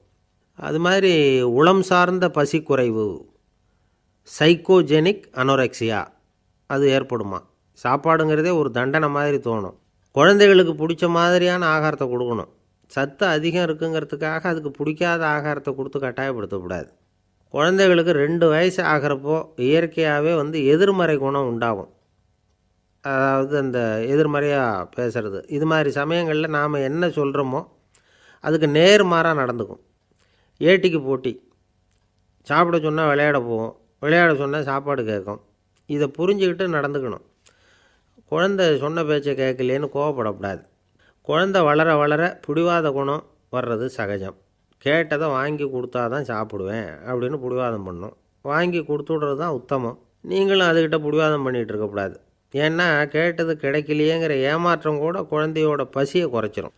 கேட்டது கிடைச்சிட்டா பசி அதிகமாகும். கொடுத்ததை மலமலன்னு சாப்பிட்றோம். குழந்தைகளுக்கு கண்ட கண்ட நேரத்தில் சாப்பிட்றதுக்கு எதையாவது வாங்கி கொடுத்துக்கிட்டு இருந்தால் சாப்பாட்டு நேரத்தில் சாப்பிடாமல் அடம் பண்ண ஆரம்பிச்சிடும். பள்ளிக்கூடம் போகிற பிள்ளைங்க காலை உணவை சரியாக சாப்பிட மாட்டாங்க. அச்சம், அவசரம், பரபரப்பு இதெல்லாம் தான் காரணம். பள்ளிக்கு புறப்படுறதுக்கு ஒரு 3/4 மணி நேரத்துக்கு முன்னாடியே சாப்பாடு போட்டுருங்க, அது சரியாக போடும். படிக்கிற குழந்தைகள் உடல் சோர்வு, மனச்சோர்வு இது காரணமாக கூட சாப்பிட மறுக்கிறது உண்டு. இப்போ உதாரணமாக சாயந்தரம் விளையாடி விட்டு வீட்டுக்கு வந்ததும் சாப்பிட சொன்னால் வேணாம்பாங்க. இது உடல் சோர்வு. ரொம்ப நேரம் வீட்டு பாடங்களை செஞ்சு முடித்த கையோடு சாப்பிட சொன்னாலும் அவங்களால சரியாக சாப்பிட முடியாது. இது உளச்சோர்வு, அதாவது மனச்சோர்வு. இதை தவிர குழந்தைகளுக்கு உடல் நலக்குறைவு ஏற்பட்டால் கூட சாப்பிட மறுக்கிறது உண்டு. சில மருந்து மாத்திரைகள் கூட பசியை குறைச்சிரும். அதனால் சரியாக தெரிஞ்சுக்கிட்டு குழந்தைகளை சாப்பிட வைக்கணும். அது புரியாமல் கையில் சாப்பாட்டு தட்டை வச்சுக்கிட்டு குழந்தைகளை விரட்டிக்கிட்டு அலையக்கூடாது. ஒரு சின்ன பையன் சொன்னான், எங்கள் அம்மா சாப்பாடு போடுறது தெரிஞ்சால் நான் உடனே வீட்டை விட்டு வெளியில் ஓடி போடுவேன் அப்படின்னா. ஏன் அப்படி பண்ணுறேன்னு கேட்டோம். எங்கள் அப்பா கூட அது மாதிரி தான் சார் பண்ணுவார் அப்படிங்கிறான். ஒரு பல்கலைக்கழகம், அங்கே ஒரு இலக்கிய பேராசிரியர், அவர் பாடம் நடத்திக்கிட்டு இருந்தார். ராபர்ட் ப்ரௌனிங் எழுதிய கவிதைகளை பற்றி சொல்லிகிட்டு இருக்கிறார். மாணவர்களும் ரொம்ப அக்கறையாக அதை கேட்டுக்கிட்டு இருக்கிறாங்க. ஒரு குறிப்பிட்ட கவிதையை பற்றி சொல்லும் பொழுது அந்த பேராசிரியருக்கே ஒரு சந்தேகம். அதாவது அந்த கவிதையின் சரியான அர்த்தம் என்னங்கிறதுல சந்தேகம். பேராசிரியர் யோசனை பண்ணார். அந்த கவிதையை முழுசாக புரிஞ்சிக்க முடியல. அதனால் மாணவர்களை பார்த்து சொன்னார், மாணவர்களே, ஒரு நாள் பொறுத்துக்குங்க. இந்த கவிதையை எழுதின கவிஞர் எங்கள் வீட்டுக்கு பக்கத்தில் தான் இருக்கிறார். இன்றைக்கி சாயந்தரம் நான் அவரை நேரிலேயே போய் பார்க்குறேன். பார்த்து இதுக்கு என்னங்க அர்த்தம்னு கேட்டுக்கிட்டு வந்துவிடுறேன். அதுக்கப்புறம் உங்ககிட்ட சொல்கிறேன் அப்படின்னாராம். அன்றைக்கி சாயந்தரமே அந்த பேராசிரியர் கவிஞரை தேடிக்கிட்டு போயிட்டார். கவிஞர் அவங்க வீட்டில் அவர் பாட்டு உட்காந்துருந்தாராம். இவர் போய் அவர் முன்னாடி உட்காந்தார். அப்புறம் கேட்டார், ஐயா, அந்த கவிதையின் முழு பொருள் என்னன்னு தெரிஞ்சுட்டு போகிறதுக்காக வந்திருக்கிறேன் அப்படின்னாராம். எந்த கவிதை அப்படின்னாராம் அவர். இவர் அந்த கவிதையை சொல்லியிருக்கார். கவிஞர் கொஞ்சம் யோசனை பண்ணிவிட்டு அப்புறம் சொன்னாராம், பேராசிரியரே, நீங்கள் கொஞ்சம் தாமதமாக வந்துட்டீங்கன்னாராம். இவருக்கு ஒன்றும் புரியல. நீங்கள் என்ன சொல்கிறீங்க? நான் தாமதமாக வந்துட்டேன்னா? நீங்கள் தான் உயிரோடு இருக்கிறீங்களே, அப்படி இருக்கும்பொழுது நான் தாமதமாக வந்துவிட்டேன்னா அது எப்படி அப்படின்னு இவர் குழம்பி இருக்கிறார். இப்போ கவிஞர் சொன்னாராம், ஐயா, நான் உயிரோடு இருக்கிறேன்னா இல்லையாங்கிறது முக்கியம் இல்லை. நான் அந்த கவிதை வரிகளை எழுதினப்போ 2 பேருக்கு அதோட அர்த்தம் தெரிஞ்சிருந்தது. இப்போ ஒரே ஒருத்தருக்கு தான் அதோட அர்த்தம் தெரியும் அப்படின்னாராம். பேராசிரியர் யோசனை பண்ணியிருக்கார். அப்படின்னா அந்த ஒருத்தர் கவிஞர் ராபர்ட் ப்ரௌனிங்கை தவிர வேறு யாராக இருக்க முடியும்? இவர் தான் அப்படிங்கிறத அவர் மனசில் நினச்சிக்கிட்டார். அதனால் சொன்னார், ஐயா, நான் தாமதமாக வரல, அந்த கவிதையின் பொருள் என்ன அது சொல்லுங்கன்னார். பேராசிரியரே, நான் சொல்கிறது உங்களுக்கு புரியலன்னு நினைக்கிறேன். நான் இந்த வரிகள் எழுதினப்போ 2 பேருக்கு அதோட அர்த்தம் தெரிஞ்சிருந்தது. அந்த 2 பேர் யாருன்னா, ஒருத்தர் ராபர்ட் ப்ரௌனிங், அதாவது நான், இன்னொருத்தர் கடவுள். இப்போ அது கடவுளுக்கு மட்டும்தான் தெரியும். நானே இதை பற்றி பல தடவை யோசனை பண்ணி பார்த்தேன். இது ரொம்ப அழகானது, ஆனாலும் ரொம்ப வழுக்கலானது. அதை பிடிச்சிட்டோம்னு நினச்சிக்கிட்டு இருக்கும் பொழுதே காற்று மாதிரி அது உங்ககிட்ட இருந்து ஓடி போயிடுது. எனக்கு ரொம்பவும் வருத்தமாக தான் இருக்குது. நிச்சயமாக நான் தான் இந்த வரிகளை எழுதியிருக்கிறேன். அதில் அர்த்தம் இருக்குங்கிறது எனக்கு தெரியும். அதை நான் உணர்கிறேன். ஆனால் நீங்கள் என்னை மன்னிக்கணும். எனக்கே கூட அதை என்னால் விளக்க முடியல. அப்படி இருக்கும் பொழுது உங்களுக்கு எப்படி அதை நான் விளக்க முடியும் அப்படின்னாரா அந்த கவிஞர். அனுபவிக்கப்படக்கூடிய எல்லாமே விளக்கப்படக்கூடிய ஒன்றல்ல, விளக்கப்படும் எல்லாமே அனுபவிக்கப்படக்கூடிய ஒன்றல்ல அப்படிங்கிறது ஞானிகளுடைய கருத்து. அதுக்காக தான் அந்த சம்பவம். வாழ்க்கையில் நீங்கள் தொடர்ந்து ஆய்வு செய்து கொண்டே இருக்கக்கூடிய விளக்கங்களை ஒருபோதும் அடைய முடியாத பரிமாணங்கள் இருக்கிறதுனால தான் அது அலுப்பு தட்டாமல் இருக்குது. உங்களால் நிறைய அனுபவிக்க முடியும். இருந்தாலும் நீங்கள் அனுபவித்து அறிந்த விஷயங்கள் கூட வார்த்தைகளால் விளக்கப்பட முடிவதில்லை அப்படிங்கிறது பெரியோர் சிந்தனை. இதெல்லாம் ஒரு பக்கம் இருக்கட்டும். நமக்கு தெரிஞ்ச பேராசிரியர் ஒருத்தர் 1 மணி நேரம் ரொம்ப விவரமாக வகுப்பு எடுத்தார். கடைசியாக சொன்னார், மாணவர்களே, ரொம்பவும் எளிமையாக விளக்கமாக எல்லா விவரமும் சொல்லியிருக்கிறேன். அதனால் இதில் உங்களுக்கு சந்தேகம் வர்றதுக்கு வாய்ப்பே இல்லை. இருந்தாலும் கேட்க வேண்டிய கடமை கேட்குறேன். இது வரைக்கும் நடத்தினதில் யாருக்காவது ஏதாவது சந்தேகம் உண்டா அப்படின்னு கேட்டாராம். எனக்கு ஒரே ஒரு சந்தேகம்தான் சார் அப்படின்னு எழுந்திரிச்சு நிற்கிறான் ஒருத்தன். என்னன்னு கேட்டாராம். இது வரைக்கும் நீங்கள் என்ன பாடம் சார் நடத்துனீங்க அப்படின்னானா அவன். அந்த ஆள் என்னை கண்ணா புண்ணான்னு திட்டிவிட்டான் சார். அதை நினச்சா எனக்கு ரொம்ப வருத்தமாக இருக்குது அப்படின்னு சொல்லி கவலைப்பட்டார் ஒருத்தர். இதில் கவலைப்படுறதுக்கு என்ன இருக்குது அப்படின்னார் ஒரு பெரியவர். அவர் ஒரு மகான். என்ன சார் இப்படி சொல்கிறீங்க? ஒருத்தர் நம்ம பார்த்து திட்டுனா வருத்தமாக இருக்காதா அப்படின்னார். அது எப்படி வருத்தமாக இருக்கும்? திட்டுறதுங்கிறது என்ன? அது வெறும் சத்தம் தானே அப்படின்னார் அந்த பெரியவர். நம்ம ஆளுக்கு தலையை பிச்சுக்கலாம் போல் இருந்தது. இருக்காது அப்படின்னா நமக்கே அப்படி தானே தோணுது. அந்த பெரியவர் சொல்கிறது ரொம்ப பெரிய விஷயம். அதை நாம் புரிஞ்சிக்க முயற்சி பண்ணலாம்னா நடைமுறை வாழ்க்கைக்கு அது ஒத்து வர்றது மாதிரி தெரிய மாட்டேங்குது. இருந்தாலும் அந்த பெரியவர் அதுக்கு என்ன தான் விளக்கம் கொடுக்குறாருன்னு பார்ப்போமே. ஒரு ரயில் போயிட்டுருக்கு. அதில் ஒரு சாது போயிட்டுருக்கார். அந்த ரயில் அவர் ஹரித்வாரம் போயிட்டுருக்கார். அவர் ரயிலில் ஏகப்பட்ட கூட்டம். நம்ம ஊர் ரயில் கேட்கவா வேணும்? டிக்கெட் வாங்கிட்டு கொஞ்சம் பேர், வாங்காத கொஞ்சம் பேர். அது என்னத்துக்கு அனாவசியமாக டிக்கெட் அப்படிங்கிற நினப்பில் பாதி பேர். இந்த கூட்டத்துக்கு மத்தியில் அந்த சாதுவும் போயிட்டுருக்கிறார். உட்கார்றதுக்காக இருந்த இடத்துல ஒரு ஆள் படுத்துருக்கிறான். கொஞ்சம் முரட்டு ஆசாமி. அவன் கால் பக்கத்தில் கொஞ்சோண்டு இடம் பாக்கி இருந்தது. அந்த இடத்துல இந்த சாது உட்காந்துருந்தார். மெதுவாக உட்காந்துக்கிட்டார் போய். ஆனால் அந்த ஆள் ராத்திரி பூரா இவரை காலால் உதச்சிக்கிட்டே இருக்கிறான். அது இவருக்கு ரொம்ப அவமானமாக பட்டுது. அதனால் துக்கம் ஏற்பட்டுது. இருந்தாலும் அதை ஒரு மாதிரியாக சகிச்சுக்கிட்டே இவர் வந்து சேர்ந்தார். பொழுது விடிஞ்சுது. அந்த சாது ஹரித்வார் வந்து சேர்ந்தார். அங்கே ஒரு பெரிய ஞானியை சந்தித்தார். ராத்திரி ரயிலில் அந்த ஆள் உதைச்சதையும் அதனால் தனக்கு ஏற்பட்ட துக்கத்தையும் இந்த சாது அந்த ஞானிகிட்ட சொன்னார். சொல்லிவிட்டு, ஏன் சுவாமி, எனக்கு துக்கம் ஏற்பட்டதே அது தப்பா அப்படின்னு கேட்டார். தவறு தான்னார் அந்த ஞானி. உனக்கு இன்னமும் தேக அபிமானம் போகலைங்கிறது தான் அது காட்டுது. அஷ்டாவக்கிரர் என்ன சொல்கிறார் தெரியுமா? உண்மையான ஞானி யாராவது தன்னை வந்தனை செய்தால் அதற்காக சந்தோஷப்பட மாட்டார், யாராவது நிந்தனை செய்தால் அதற்காக வருத்தப்பட மாட்டார் அப்படின்னு சொல்கிறார். நிந்தனைங்கிறது ஒரு ஒலி தான். தேகாபிமானம் இருக்கிற வரைக்கும் இந்த ஒலி நம்மளை வந்து வேதனைப்படுத்தும். நான் தேகம் இல்லை, ஆத்மா அப்படிங்கிற நினைவு இருந்தால் இந்த ஒலி நம்மளை பாதிக்காது. மனு என்ன சொல்கிறார் தெரியுமா? ஒரு சாதகன் பாராட்டுதலை விஷம்னு நினச்சி பயப்படணும், அவமானத்தை அமிர்தம்னு நினச்சி சந்தோஷப்படணுங்கிறார். அவமானப்பட்டால் கவலைப்படாமல் எப்படி இருக்க முடியும் அப்படின்னு தான் நமக்கு தோணும். அதனால தான் நம்மளில் யாரும் இதுக்கு உதாரணமாக யாரையும் காட்ட முடியல. புத்தரையும் கபீரையும் உதாரணமாக காட்டுறாங்க. அவங்களுக்கெல்லாம் அவமானம் ஏற்பட்டப்போ கவலையே படலையாம்.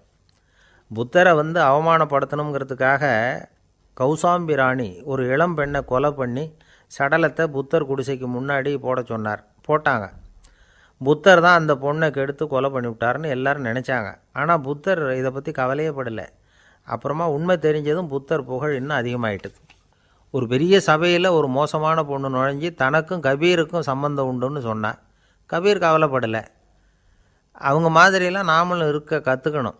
நிந்தனை, அபகீர்த்தி, அவமானம் எல்லாம் ஆண்டவன் கொடுக்குற பிரசாதம்னு நினைக்கணும் அப்படின்னு சொல்கிறார் அந்த ஞானி.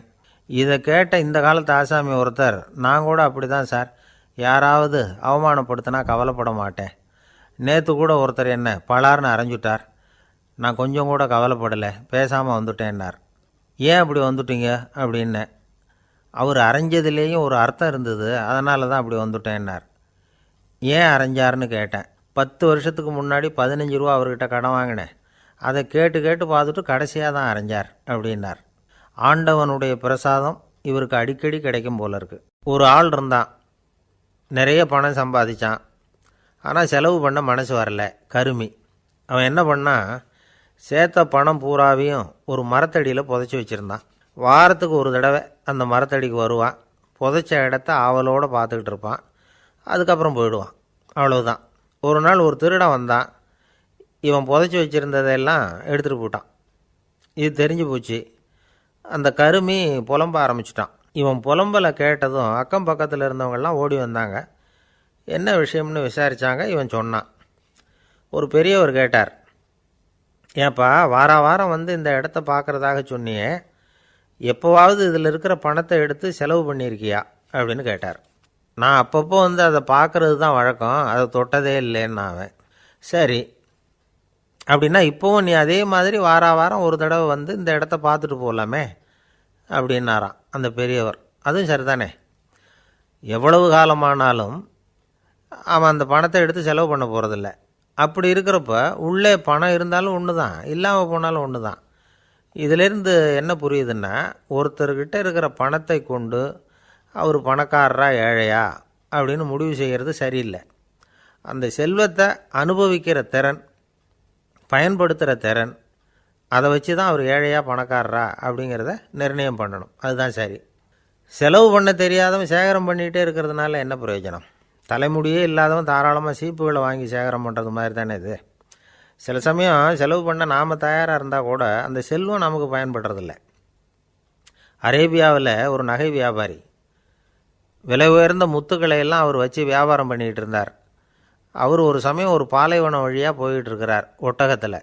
அப்போது திடீர்னு கடுமையான புயல் வீச ஆரம்பிச்சுட்டுது. திசை தவறி இவர் எங்கேயோ வந்துட்டார். கூட வந்தவங்களையும் காணலை. எங்கே போனாங்களோ தெரியல. இவர் ரொம்ப பயந்து போய் அங்கே எங்கேயுமா அலைஞ்சு திரியிறார். வழியே தெரியல. பசி கடுமையாயிட்டுது. ஒட்டகத்து முதுகில் ஒரு மூட்டை இருந்தது. அதை பிரித்து பார்த்தார். உள்ளே ஏதாவது இருக்கான்னு தேடி பார்க்குறார். அது வரைக்கும் கண்ணில் தட்டுப்படாத அபூர்வமான ஒரு பை கண்ணில் பட்டுது. ஆஹா, அதில் ஏதாவது சாப்பிட்றதுக்கு இருக்கும் அப்படின்னு நினச்சி ஆவலாக அதை பிரித்து பார்க்குறார். அந்த பையில் விலை உயர்ந்த முத்துக்கள் நிறைய இருந்துதான். அப்போ தான் அவர் நினச்சாராம், விலை உயர்ந்த முத்துக்கள் கூட சாப்பிட்றதுக்கு உணவாக முடியாது அப்படிங்கிறத புரிஞ்சுக்கிட்டாராம். எந்த நேரத்தில் எது நமக்கு தேவையோ அது நமக்கு தாராளமாக கிடைக்கணும். அப்படி அது கிடைக்கிறதுக்கு நம்மக்கிட்ட இருக்கிற செல்வம் பயன்படணும். அது நமக்கும் பயன்படலாம், நம்ம மூலமாக அடுத்தவங்களுக்கும் பயன்படலாம். அதுதான் செல்வத்தின் பயன். ஒரு மரத்தடியில் ஒருத்தன் உட்காந்து அழுதுகிட்டு இருந்தான். அந்த பக்கமாக வந்த இன்னொருத்தன் ஏப்பா அழுதுகிட்டு இருக்கிறேன்னு கேட்டான். இந்த இடத்துல தான் பூமிக்கு அடியில் பணம் இருக்குது, புதைச்ச இடம் தெரியல, அதான் அழறேன் அப்படின்னா. நல்லா ஞாபகப்படுத்தி பாரு, எந்த இடத்துல புதைச்ச அப்படின்னு கேட்டான் இவன். அது எப்படி எனக்கு தெரியும், புதைச்சி வச்சிருக்கிறவன் நான் இல்லையே, எங்கள் எதிர்த்த வீட்டுக்காரன் அப்படின்னானா இவன். அரேபிய நாடு, அங்கே ஒரு ஆட்சி தலைவர். அரேபிய நாட்டு ஆட்சி பொறுப்பை ஏற்றுக்கிட்டவர். அவர் ஆட்சி பொறுப்பை ஏற்றுக்கிட்ட பிறகு ஒரு நாள் ஒரு தெருவில் நடந்து போய்கிட்டு இருந்தார். அவர் தோளில் ஒரு பெரிய துணி மூட்டை, அதை சுமந்துக்கிட்டு கடத்தெருவை நோக்கி அவர் போய்கிட்டு இருக்கிறார். வழியில் அவரை சந்தித்தார் உமர். அவர் கேட்டார், கலீஃபா அவர்களே, எங்கே புறப்பட்டுட்டீங்க அப்படின்னு கேட்டார். கலீஃபான்னா ஆட்சி தலைவர்னு அர்த்தம். இதுக்கு அவர் சொன்னார், நான் துணி வணிகம் செய்கிறவன், அதனால் துணி வியாபாரம் செய்கிறதுக்காக போயிட்டுருக்கிறேன்னார். நீங்கள் இப்போ இந்த நாட்டுக்கு ஆட்சி தலைவர், ஆட்சி பொறுப்பில் இருக்கிறீங்க, நீங்கள் வியாபாரம் செய்ய போட்டால் அரசு பணிகளை செய்கிறது யார் அப்படின்னு கேட்டார் அவர். நான் அரசு பணிகளை மட்டுமே செஞ்சுக்கிட்டு இருந்தா என் குடும்பத்தை காப்பாற்றுறது யார் அப்படின்னு கேட்டார் அவர்.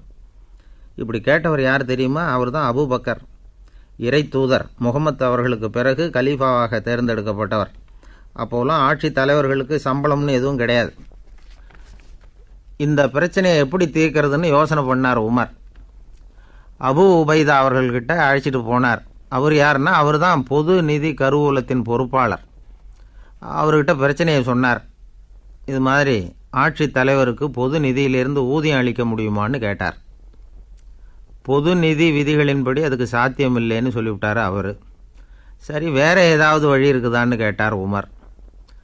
அபு உபைதா கொஞ்சம் யோசனை பண்ணி பார்த்தார். அப்புறமா சொன்னார், மக்காவிலிருந்து மதீனாவுக்கு குடிபெயர்ந்து வந்த அகதிகளுக்கு நிதி உதவி அளிக்கிறதுக்கு விதிகளில் இடம் இருக்கு. அப்படி பார்த்தா அபூபக்கரும் அகதி தானே, அதனால் எல்லா அகதிகளுக்கும் கொடுக்கறது மாதிரியே அவருக்கும் ஒரு தொகை அளிக்கலாம்னார். கலீஃபா அபூபக்கருக்கு இந்த அகதி உதவி தொகையைத்தான் கொடுத்துட்டு வந்தாங்களாம். குடும்ப செலவுக்கு அது போதுமானதாக இல்லை. இருந்தாலும் கலீஃபாங்கிறதுக்காக மற்ற அகதிகளை விட அதிகமாக தொகையை பெற அவர் விரும்பலை. மார்பு பக்கம் கிழிஞ்சிருந்த ஒரு மேலாடையை தான் அவர் அணிஞ்சிருந்தார். அவருடைய துணைவியார் அஸ்மா, அவங்க ஒரு நாள் தேன் அருந்து ஆசையாக இருக்குன்னாங்களாம். நமக்கு கிடைக்கிற ஊதியம் குடும்ப செலவுக்கே போதுமானதா இல்லையே, இந்த நிலையில் தேன் வாங்கிறதுக்கு காசுக்கு நான் எங்கே போவேன்ருக்கார் அவர். கொஞ்ச நாள் கழித்து அவங்க ஒரு தொகையை அவர்கிட்ட கொடுத்து தேன் வாங்கிட்டு வர சொன்னாங்களாம். இவருக்கு ஆச்சரியம், ஏது இந்த பணம்னு கேட்டிருக்காரு. நீங்கள் தினமும் குடும்ப செலவுக்காக கொடுத்துக்கிட்டு வந்த பணத்தில் கொஞ்சம் கொஞ்சமாக மிச்சப்படுத்தி வச்சேன்னாங்களாம். அபூபக்கர் அந்த பணத்தை எடுத்துக்கிட்டு நேராக பொது நிதி கருவூல பொறுப்பாளர்கிட்ட போனார். இந்த பணத்தை பொது நிதியில் சேர்த்துருங்க, இது அதிகப்படியாக எனக்கு தரப்பட்டு வந்த ஊதியம், அடுத்த மாதத்துலேருந்து இந்த தொகையை குறைச்சிங்கன்னு வேற சொல்லிவிட்டாராம். பசியை தணிக்க தேவையான அளவு உணவு, ஒரு ஜோடி உடை, இதை தவிர கூடுதலாக மக்கள் பொது நிதியிலிருந்து வாங்கிக்கிறதுக்கு என் குடும்பத்தாருக்கு உரிமை இல்லை அப்படின்னு சொல்லி கண்டிப்பாக சொல்லிவிட்டாராம். அவர் வாங்கிட்டு வந்த அந்த குறைந்த ஊதியம் கூட அவர் மனசை உறுத்திக்கிட்டே இருந்தது. கடைசி நேரம் அவர் தம்முடைய மகள் ஆயிஷா அவர்களை அழைச்சார். மகளே, இதுவரைக்கும் பொது நிதியிலிருந்து நான் வாங்கிட்டு வந்த தொகை என்னுடைய இதயத்தில் பாரமாக அழுத்திக்கிட்டு இருக்கு. என் தோட்டத்தை விற்று அதில் வர்ற பணத்திலேருந்து நான் இதுவரைக்கும் வாங்கிட்டு வந்த ஊதிய தொகையை கணக்கு போட்டு பொது நிதியில் சேர்த்துவிடு அப்படின்னாராம். பதவி ஏற்கிறதுக்கு முன்னாடி தன்கிட்ட இருந்ததை விட இப்போ கூடுதலாக என்ன சொத்து இருக்குன்னு பார்த்துருக்கார். ஒரு ஒட்டகம், ஒரு கோப்பை, ஒரு பணியாள். இதையும் அடுத்தபடியாக கலீஃபாவா வர்றவர்கிட்ட ஒப்படைச்சிருங்க அப்படின்னு விட்டாராம். அதே மாதிரி அடுத்து வந்த உமர்கிட்ட ஒப்படைச்சாங்க. அப்போ உமர் சொன்னாராம், அபூபக்கரே, இந்த முன்மாதிரியால் உங்களுக்கு பிறகு இந்த ஆட்சி பொறுப்பை ஏற்கிறவர்களை பெரும் நெருக்கடிக்கு ஆளாகி விட்டீங்க அப்படின்னு சொல்லி ரொம்ப கண் கலங்கினாராம். கடைசியாக அபூபக்கர் தன்னுடைய குடும்பத்தாருக்கு விட்டு சென்ற சொத்து ஒரு படுக்கை விரிப்பு, ஒரு போர்வை, அவ்வளவுதான். இது சிந்திக்க வேண்டிய ஒரு செய்தி. ஒரு ஊரில் ஒரு மன்னர் இருந்தாராம். அமைச்சர் அவர்கிட்ட சொன்னாராம், மன்னா, நம்ம ராஜ்யத்தில் இனிமே லஞ்ச ஊழலே இருக்காதுன்னாராம். ஆஹா, அப்படின்னா ஊழல் பேர் வழிகளையெல்லாம் நாடு கடத்தியாச்சா அப்படின்னு கேட்டிருக்காரு மன்னர். இதுக்கு அவர், அப்படி இல்லைங்க, இனிமேல் கொடுக்கறதுக்கு ஜனங்கள்கிட்ட பணமே இல்லை அப்படின்னாராம். 1816 வருஷம் செப்டம்பர் மாதம் 11 பிரான்ஸ் தேசத்தில் உள்ள ஒரு மருத்துவமனை. அங்கே ஒரு இளம் டாக்டர் கொஞ்ச நாளைக்கு முன்னாடி தான் அந்த ஆஸ்பத்திரியில் புதுசாக வேலைக்கு சேர்ந்துருக்கிறார். அவர் பேர் ரெனே லெனக். அவர் அன்னைக்கு காலையில் அந்த மருத்துவமனையில் அப்படியே ரவுண்ட்ஸ் வந்துக்கிட்டு இருக்கிறார். வார்டில் ஒரு படுக்கையில் ஒரு இளம் பெண் படுத்திருக்கிறா. அந்த பொண்ணுக்கு இருதய நோயாக இருக்கலாம்ங்கிறது மற்ற டாக்டர்கள் சந்தேகம். அந்த காலத்துல எல்லாம் ஒருத்தருடைய இருதய துடிப்பை தெரிஞ்சுக்கணும்னா நோயாளியின் மார்பில் டாக்டர் காதை வச்சு பார்த்து தான் தெரிஞ்சுக்கிறது வழக்கம். ஆனால் இந்த பெண்ணும் இளம் பெண், அந்த டாக்டரும் புதுசாக சேர்ந்துருக்கிறவர். அதனால் பரிசோதனை பண்ண தயங்கினார். கொஞ்ச நேரம் யோசனை பண்ணார். திடீர்னு ஒரு ஞாபகம் வந்தது அவருக்கு. அதாவது அன்றைக்கி விடியற் காலையில் தோட்டத்தில் அப்படி வாக்கிங் போயிட்டு இருந்தப்போ சின்ன பசங்கள்லாம் ஒரு மரக்கட்டையை வச்சு விளையாடிக்கிட்டு இருந்தாங்களாம். அதை இவர் பார்த்துருக்கிறார். அது என்ன விளையாட்டுனா, ஒரு நீளமான மரப்பலகை, அதில் ஒரு முனையில் ஒரு பையன் தன்னுடைய காதை வச்சுக்கிட்டு இருக்கிறான், மறுமுனையில் இன்னொரு பையன் அந்த மரப்பலகையை ஒரு ஆணியால் கீறிக்கிட்டு இருக்கிறான். ஒரு முனையில் ஆணியால் கீறும் பொழுது மறுமுனையில் காதை வச்சிருக்கிற பையனுக்கு அந்த சத்தம் துல்லியமாக கேட்குது. அந்த டாக்டருக்கு காலையில் பார்த்த இந்த விளையாட்டு ஞாபகத்துக்கு வந்துட்டுது. உடனே என்ன பண்ணார் தெரியுமா? ஒரு நீளமான காகிதத்தை எடுத்தார். அதை அப்படியே உருளை மாதிரி உருட்டினார். ஒரு முனையை அந்த நோயாளியின் மார்பில் இடது பக்கம் வச்சார், இன்னொரு முனையில் தன்னுடைய காதை வச்சார். என்ன ஆச்சரியம்! நோயாளியின் மார்பில் நேரடியாக காதை வச்சு கேட்குறத விட துல்லியமாக கேட்டுது இதய துடிப்பு. இதய துடிப்பு மட்டும் இல்லை, மூச்சு இழுத்து விடுறது, திரவ பொருள்களின் அசைவு, எல்லா சத்தமும் தெளிவாக கேட்குது. கிரேக்க மொழியில் ஸ்டெத்தாஸ் அப்படின்னா மார்பு, ஸ்கோப்பின் அப்படின்னா பார்ப்பதுன்னு அர்த்தம். அதனால் டாக்டர் ரெனே லெனக் தான் கண்டுபிடிச்ச கருவிக்கு ஸ்டெத்தஸ்கோப் அப்படின்னு பேர் வச்சார். அவரே முதல் மாடலையும் செஞ்சார். அளவு ரொம்ப பெருசாக இருந்தது, சுலபமாக எடுத்துகிட்டு போகிறது கஷ்டம், அது அவ்வளோ கஷ்டமாக இருந்தது அது. அதனால் அவரே அதை அப்புறம் 2 பிரிவாக தயார் பண்ணார். இது 2 துண்டையும் டாக்டர் தன்னோட கோட்டு பாக்கெட்டில் வச்சுக்கலாம், தேவைப்படுறப்ப எடுத்து ஒன்றா சேர்த்துக்கலாம். இப்படி தான் அவர் ஆரம்பத்தில் பண்ணார். தன்னுடைய இந்த கண்டுபிடிப்பை பற்றி அவர் ஒரு புத்தகம் எழுதினார். நிறைய விற்றுது, புகழும் பணமும் சேர்ந்தது. பணமும் புகழும் சேர்ந்தது மாதிரியே அவருக்கு ஒரு நோயும் சேர்ந்தது. அது என்ன நோயின்னு கண்டுபிடிக்கிறதுக்கும் அவர் கண்டுபிடிச்ச கருவி தான் உபயோகப்பட்டு தான். அவரே அதை கண்டுபிடிச்சார். அவருக்கு வந்திருந்தது காச நோய். 1826 வருஷம் ஆகஸ்ட் மாதம் 13 உலகத்தின் முதல் ஸ்டெதஸ்கோப்பை கண்டுபிடிச்ச டாக்டர் ரெனே லெனக் காலமானார். அவர் சாகிறதுக்கு முன்னாடி மரத்தால் செஞ்சு வச்சுருந்த ஸ்டெதஸ்கோப்பை தனக்கு வேண்டியப்பட்ட ஒரு டாக்டர்கிட்ட கொடுத்து, என்னுடைய சொத்துக்கள்லேயே ரொம்ப வசந்தது அப்படின்னு சொன்னாராம். அதுக்கப்புறம் 3 வெள்ளைக்காரங்க சேர்ந்து இந்த கருவியில் சில மாற்றங்களை பண்ணாங்க. ஆனால் 1829 லண்டனில் டாக்டர் நிக்கோலஸுங்கிறவர் ஒரு காதால் இதய துடிப்பை கேட்குறத விட டாக்டர் 2 காதாலையும் கேட்குறது தான் சரியாக இருக்கும் அப்படின்னு ஒரு கருத்தை வெளியிட்டார். அதுக்கப்புறம் ரொம்ப காலம் கழித்து 1852 ஜார்ஜ் காமான் அப்படிங்கிறவர் ரப்பர் டியூப்களை உபயோகப்படுத்தி 2 காதாலையும் கேட்குற மாதிரி ஒரு புதிய வடிவத்தை அதுக்கு கொடுத்தார். அதுக்கு பிறகு அது படிப்படியாக எவ்வளவோ மாற்றங்கள் இருந்தாலும் ஆரம்பத்தில் டாக்டர் ரெனே லெனக் உருவாக்கின அடிப்படை மாடலை யாரும் மாற்றி அமைக்கலைங்கிறது தான் முக்கியமான விஷயம். நமக்கு தெரிஞ்ச ஒரு ஆஸ்பத்திரி, அதில் ஒரு நோயாளி, காலை நேரத்தில் நர்ஸு அந்த பக்கமாக போயிட்டு இருந்தாங்க. அதை பார்த்துட்டு ஒரு நர்ஸுன்னு கத்துறார். நர்ஸு அவசரமாக ஓடி என்ன விஷயம்னு கேட்டாங்க. சிஸ்டர், இங்கே பாருங்கள், உங்கள் டாக்டரை என் நெஞ்சில் அவர் காதை வச்சு கேட்டுக்கிட்டு இருக்கிறார் அப்படின்னார் நோயாளி. சிஸ்டர் பதட்டப்படாமல், அதனால் என்ன, இந்த டாக்டர் பழமையான விஷயங்களில் ரொம்ப நம்பிக்கை உள்ளவர், அதனால் ஸ்டெதாஸ்கோப்பை உபயோகப்படுத்தாமல் காதை வச்சு கேட்குறார், அது ஒன்றும் தப்பு இல்லை அப்படின்னாங்களாம். ஐயோ, அதுக்காக இல்லை சிஸ்டர், இவர் என் நெஞ்சு மேலே தலையை வச்சது நேற்று ராத்திரி 9 மணி, இப்போ விடிஞ்சு போச்சு, இன்னமும் தலையை எடுக்கவே இல்லை, அதுக்காக தான் சந்தேகப்பட்டு உங்களை கூப்பிட்றேன் அப்படின்னாராம். இந்த உலகமே ஒரு நாடக மேடை, நாம் எல்லாரும் நடிகர்கள். இது ஞானிகள் சொல்கிறது. இது ஒரு பக்கம் இருக்கட்டும். இந்த உலகத்துக்குள்ளே எத்தனையோ நாடக மேடைகள், எத்தனையோ நடிகர்கள், எத்தனையோ நாடகங்கள், இதெல்லாம் எப்படி ஆரம்பமாச்சு? அதுதான் இன்றைக்கி தகவல். அதாவது ஆதி மனிதன் பேச ஆரம்பிக்கிறதுக்கு முன்னாடி சைகையாலேயே எல்லாத்தையும் சொல்லிகிட்டு இருந்தான். அதனால் அப்போவே நடிப்பு ஆரம்பமாயிட்டுது. முதல்ல ஒரு வேட்டையைத்தான் அவன் நடித்து காட்டியிருப்பான். இவன் எப்படி போனான், எதிரில் மிருகம் எப்படி வந்தது, அதோடு எப்படி சண்டை போட்டான், எப்படி அடித்து கொண்டுகிட்டு வந்தான், இதை அப்படியே மற்றவங்களுக்கு நடித்து காட்டியிருப்பான். ஏன்னா மொழி கிடையாது. இந்த காலத்துலலாம் நாடகங்களில் நடிக்கிறவங்கள நடிகர்கள்ங்கிறோம். ஒரு காலத்தில் இவங்களுக்கு என்ன பேர் தெரியுமா? திஸ்பியர்கள் அப்படின்னு பேரான். இதுக்கு காரணம் உண்டு. அதாவது 2000 வருஷத்துக்கு முன்னாடி கிரீஸ் நாட்டில் திசிபியஸ் அப்படின்னு ஒரு ஆள் இருந்தான். அவன் ஒரு பெரிய நாடக கலைஞன். அவன் சில இளைஞர்களை சேர்த்துக்கிட்டான், பயிற்சி கொடுத்தான், நாடக குழுவை உருவாக்கினான். நடிகர்களையும் நாடகத்துக்கு தேவையான பொருள்களையும் ஏற்றிக்கிட்டு போகிறதுக்கு ஒரு வண்டியையும் தயார் பண்ணான். அந்த வண்டியிலேயே அவன் கிரேக்க நாடு பூராவும் சுற்றினான். ஊர் ஊராக நாடகம் போட்டான். ஒரு ஊருக்கு போனதும் அங்கே நாடகம் நடத்த தியேட்டர் இருக்கா அப்படிங்கன்னெல்லாம் பார்க்குறது இல்லை அவன். ஏன்னா அப்போலாம் தியேட்டர்னா என்னென்ன தெரியாது. நாடகம்னா அதை ஒரு மூடிய கொட்டைக்குள்ளே தான் நடத்தணுங்கிறது அப்போ யாருக்குமே தோணலை. இந்த வண்டி போகும், அதுவே ஒரு பகுதி, அப்படியே ஒரு மேடை மாதிரி விரிச்சிக்கும். அதில் ஏறி நின்றுக்கிட்டு நாடகத்தை நடித்து காட்டுவாங்களாம். மக்கள்லாம் எதிரில் தரையில் உட்காந்து அதை பார்த்துக்கிட்டு இருக்கிறது.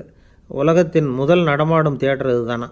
இந்த திசிபியஸ் தான் முதலாக உலகத்தில் நாடகங்கிற பொழுதுபோக்கை நடத்தி காட்டினவன் அப்படின்னு சொல்கிறாங்க. அவன் சொந்தமாக நாடகம் எழுதுனான், நடித்தான், நாடகத்தை இயக்கினான். அதனால தான் அவனை first man of the theatre அப்படின்னு சொல்லுவாங்க. அவன் தான் நாடக மேடையின் முன்னோடி. கிரேக்கர் காலத்திலேயே நாடக ஆசிரியர்கள், நடிகர்கள், ரசிகர்கள் இவங்கள்லாம் உருவாயிட்டாங்களாம். நாடகத்தின் சரித்திரத்தில் இந்த 3 பிரிவும் ரொம்ப முக்கியம். அதாவது கிரேக்க தியேட்டர்கள்லாம் திறந்த வெளி மேடைகள் தான். பெரும்பாலும் மலைச்சரிவுகள், அதுவே படிப்படியாக பண்ணியிருப்பாங்க. கீழே அரைவட்ட வடிவில் மேடை, அதுக்கு ஆர்கெஸ்ட்ரான்னு பேர். பிற்காலத்தில் இதில் உட்காந்து இசைக்குழுவினர் வாய்ச்சதுனால இசைக்குழுவுக்கே ஆர்கெஸ்ட்ராங்கிற பேர் வந்துட்டுது. இப்போது கிரேக்க தியேட்டர்களில் ஒன்று, அதோட காலம் கிமு 340. அதை இன்னமும் பாதுகாத்து வச்சுருக்கிறாங்களாம். எபிடாரஸ் அப்படிங்கிற இடத்துல அது இருக்குதான். இன்னமும் அந்த தியேட்டரை பயன்படுத்திக்கிட்டு வர்றாங்களாம். சிறந்த கிரேக்க நாடகங்கள்லாம் அங்கே நடிக்கிறாங்களாம். ஆரம்ப காலத்திலேயே கட்டணம் கிடையாது. அப்புறம் பின்னாடி தான் நுழைவு கட்டணம்லாம் அப்படியே வந்துட்டு தான். நடிகர்கள் பளபளப்பான ஆடைகள் உடுத்தியிருப்பாங்களாம். இந்த குதிகால் உயர்ந்த காலணிகள் போட்டிருப்பாங்களாம். இதெல்லாம் பழைய குறிப்புகள். பலவிதமான உருவங்களில் மாஸ்க் அப்படின்னு சொல்லப்படுற முகமூடி. அதனால் ஒரே நடிகர் பல வேடங்களில் நடிக்கிறது உண்டான். ஆரம்பத்தில் பெண் நடிகர்கள் கிடையாது, எல்லாம் ஆண் நடிகர்கள் தான். ரோமானியர்கள் தான் முதல் நிரந்தர நாடக மேடையை கட்டினவங்க. அதுதான் முதல் தியேட்டர். கிமு 1048 காலகட்டத்தில் பாம்பிங்கிற நகரத்தில் அதை கட்டியிருக்கிறாங்களாம். கிரேக்க ரோமானிய தியேட்டர்களின் அடிப்படையிலேயே இந்த இத்தாலிய வடிவ அமைப்பாளர்கள் இந்த குதிரை லாட வடிவில் ஒரு ஆடிட்டோரியத்தை உருவாக்கினாங்களாம். இப்படி அதை பற்றி நிறைய தகவல் இருக்குது. 1576 லண்டனில் இந்த பின்ஸ்பர்ரி, அப்புறம் இந்த பில்ட்ஸில், அப்புறம் ஜேம்ஸ் இப்படிங்கிற ஒரு முயற்சியால் தான் இங்கிலாந்தில் முதல் தியேட்டர் உருவாச்சான். அப்படி ஒருத்தர் இருந்தாராம். உலக நாடக மேடையின் வரலாறு இதுதான். அதாவது இப்போல்லாம் அறிவியல் வளர்ச்சி அதிகமாகிட்டுது. திரைப்படம், தொலைக்காட்சி எல்லாம் வந்தாச்சு. ஒவ்வொரு வீடுமே ஒரு குட்டி தியேட்டர் மாதிரி ஆகிட்டுது. தொலைக்காட்சி முன்னாடி உட்காந்தா எழுந்திருக்கவே மனசு வர்றதில்லை. ஒரு அம்மா ஒரு மனோதத்துவ டாக்டரை தேடிட்டு வந்தாங்களாம் இந்த காலத்தில். டாக்டர், எங்கள் வீட்டுக்காரர் எப்போ பார்த்தாலும் டிவி முன்னாடி உட்காந்துக்கிட்டு அதையே வெறிச்சு பார்த்துக்கிட்டு இருக்கிறார், உத்து பார்த்துக்கிட்டு இருக்கார், எனக்கு சந்தேகமாக இருக்குன்னாங்களாம். இது மனக்கோளாறு இல்லைங்க, ஆர்வக்கோளாறு, அவ்வளவுதான், இதுக்காக பயப்படாதீங்கன்னாரான் டாக்டர். அப்படி இல்லை டாக்டர், டிவி ஓடும் பொழுது நாம் எல்லாம் அதை பார்க்குறோம் சரி, ஆனால் அவர் அப்படி இல்லை, டிவியை நிறுத்தினதுக்கு அப்புறமும் அதையே உத்து பார்த்துக்கிட்டு உட்காந்துருக்கிறார், அதனால தான் சந்தேகப்பட்டு உங்ககிட்ட வந்தேன் அப்படின்னாங்களாம். சில பேரை இப்படி சொல்கிறது உண்டு. அடுத்தவங்களை அனுசரித்து நடந்துக்க தெரியல, அவன் என்ன சார் மனுஷன் அப்படிம்பாங்க. சக மனிதர்களோடு எப்படி பழகிறது அப்படின்னு தெரியாததுனாலேயே பல பேர் இன்றைக்கி சங்கடப்பட்டுக்கிட்டு இருக்கிறாங்க. வசதி வாய்ப்பெல்லாம் சரியாக இருக்கும், ஆனால் வாழ்க்கை சரியாக இருக்காது. இன்னொருத்தர்கிட்ட எப்படி பேசுறது பழகிறதுங்கிறது தெரியாததுனால தான் இந்த அவஸ்தை. சரி, இந்த அவஸ்தை இல்லாமல் வாழறது எப்படி? இதுக்கு அனுபவசாலிகள் சில வழிமுறைகளை சொல்கிறாங்க. அதெல்லாம் என்னென்னங்கிறத இப்போ தெரிஞ்சுக்குவோம். முதல்ல நம்ம நாக்கு நம்ம கண்ட்ரோலில் இருக்கணும். வார்த்தைகளை கொட்டிவிட்டு அதுக்கப்புறம் அள்ள முடியாமல் கடந்து கஷ்டப்படக்கூடாது. எப்படி பேசுகிறோங்கிறதும் முக்கியம். பேசுகிறப்ப எப்படி முகத்தை வச்சுருக்கிறோங்கிறதும் முக்கியம். அன்பாக பேசினாலும் நல்லாயிருக்கும். அப்படி பேசுகிறப்ப ஆதரவாக அவர் தோள் மேலே ஒரு கையை போட்டுக்கிட்டு பேசினா இன்னமும் நல்லாயிருக்கும். ரெண்டாவது விஷயம், இன்னொருத்தர்கிட்ட பேசுகிறப்போ வாக்குறுதிகளை அள்ளி வீசக்கூடாது. கொடுக்குற வாக்குறுதி குறைச்சலாக இருக்கணும். அப்படி கொடுத்த வாக்குறுதியை கண்டிப்பாக நிறைவேற்றணும்.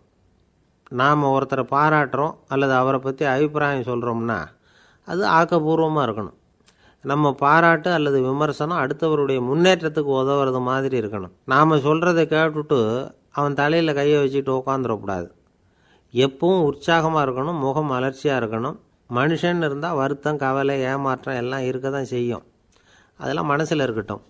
அந்த வருத்தமும் கவலையும் ஏமாற்றமும் சேர்ந்துக்கிட்டு நம்ம முகத்தில் இருக்கிற மலர்ச்சியை மூடி மறைக்கிறதுக்கு நாம் இடம் கொடுத்துடக்கூடாது. எந்த விஷயத்தை பற்றி யாருக்கிட்ட பேசினாலும் வெளிப்படையாக பேசணும். திறந்த மனசோடு பேசணும். மூடி மறைச்சி முழுங்கிக்கிட்டு இருக்கக்கூடாது. இன்னொருத்தர்கிட்ட பேசுகிறப்போ விவாதம் பண்ணுங்க, அது தப்பு இல்லை. ஆனால் வாதாடிக்கிட்டு இருக்கக்கூடாது. அதாவது என்ன சொல்கிறாங்கன்னா, டிஸ்கஸ் பண்ணலாம், ஆர்கியூ பண்ணக்கூடாதான். நம்மக்கிட்ட இருக்கிற நல்ல குணங்களை நாம் எடுத்து சொல்லிகிட்டு இருக்கக்கூடாது. அந்த நல்ல குணங்களே நம்மளை பற்றி எடுத்து சொல்லணும். அது மாதிரி நடந்துக்கணும். அதே மாதிரி அடுத்தவங்க கிட்ட உள்ள கெட்ட குணங்களை பற்றி அவசியம் இல்லாமல் நாம் பேச வேண்டியதில்லை. உங்களை பற்றி யாராவது தப்பாக பேசுகிறாங்களா, அப்படி அவங்க பேசுகிறதுல உண்மை இல்லையா அப்படின்னா அதை நீங்கள் பொருட்படுத்த வேண்டியதில்லை, விட்டுடலாம். அது தானாக போயிடும். ஒரு 4-5 பேரோட பேசிக்கிட்டு இருந்தீங்கன்னா எல்லாருக்கும் முக்கியத்துவம் கொடுங்க. யாரையும் அலட்சியப்படுத்தாதீங்க. தமாஷா பேசலாம். ஆனால் அவங்க தமாஷ் அடுத்தவங்களை கேலி பண்ணுறதா இருக்கக்கூடாது. நமக்கு கிடைக்க வேண்டியது கிடைக்கலையே அப்படிங்கிற தவிப்பு நம்மக்கிட்ட இருக்கக்கூடாது. அது தேவையில்லை. உங்கள் செயல்பாடுகள் தெளிவாக இருக்கட்டும். பாராட்டு தானாக அவங்கள தேடிட்டு வரும். இன்னொரு மனுஷனுடைய மனசில் கௌரவமான ஒரு இடத்த பிடிக்கணும்னா நாம் இந்த குணத்தையெல்லாம் நம்மக்கிட்ட வளர்த்துக்கணும். இதெல்லாம் அனுபவசாலிகள் சொல்லியிருக்கிற குறிப்புகள். இந்த குறிப்புகளை சரியாக புரிஞ்சுக்கணும். அது முக்கியம். தப்பாக புரிஞ்சுக்கிட்டா என்ன ஆகும் தெரியுமா? இதை கேளுங்க. ஒருத்தர் வந்தார். சார், அடுத்தவங்க தோள் மேலே கையை போட்டுக்கிட்டு அன்பாக பேசணும்னு சொன்னீங்க. அப்படி தான் பேசினேன். அவர் முதுகை கூட தட்டி கொடுத்தேன். என் வேலை போயிட்டுது சார்